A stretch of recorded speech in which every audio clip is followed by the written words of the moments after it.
Nadhani ni mara ya pili sasa tumekuwa tukikutana katika matukio mbalimbali, lakini kwa wale wasiokufahamu tunaomba sasa ujitambulishe jina lako, wewe ni nani na nafasi yako katika chama tawala? Kwa majina naitwa Nasra Msofe, katibu wa UVCCM tawi la Mustafa. Okay.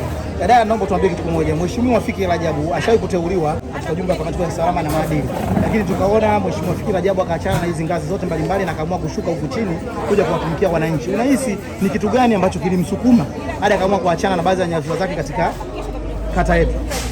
Kikubwa kilichomsukuma kaka yetu Fikiri Rajabu baada ya kuona yeye katokea katika huu mtaa na yeye alishawahi kuwa mjumbe wa serikali za mitaa, hivyo akaona na akawiwa kuna vitu vingine alikuwa anatamani kuvifanya. Sema alikuwa yupo kwenye kamati, lakini alikuwa anatamani afikie kuwa mwenyekiti wa serikali za mitaa ili aweze kusimamia na kutekeleza kwa uwezo wake zaidi jinsi alikuwa mwenyekiti.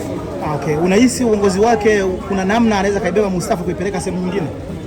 Uongozi wake kwa kipindi hichi kifupi, ndani ya miezi mitano, amefanya mambo tofauti sana. Okay.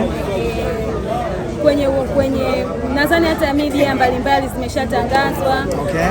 Jinsi anavyosimamia ulinzi na usalama katika mtaa wetu wa Mustafa. Kiukweli sasa hivi Mustafa ipo huru na ipo salama. Okay. Na ukiangalia pia anavyotutreat sisi vijana hasa katika jumuiya yetu, amekuwa ni msaada mkubwa. Chochote tunachokuwa tunakitaka kwake lazima tukipate kwa wakati, yani anatusimamia. Angalia ni kijana mzee, mama, lakini anapambana. Okay. Ni mwepesi wa kumsikiliza kila mtu na ni mwepesi wa kumwelewa kila mtu. Okay, labda una nini sasa cha kumshauri Mheshimiwa Fikiri Rajabu katika uongozi wake?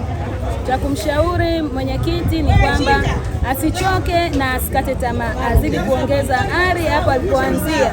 Uongozi bora huanzia nafasi hii ndani alipokuwepo. Okay. Naamini kwamba ili afike mbali zaidi, asiishie katikati, zaidi azidi kusonga mbele zaidi na zaidi.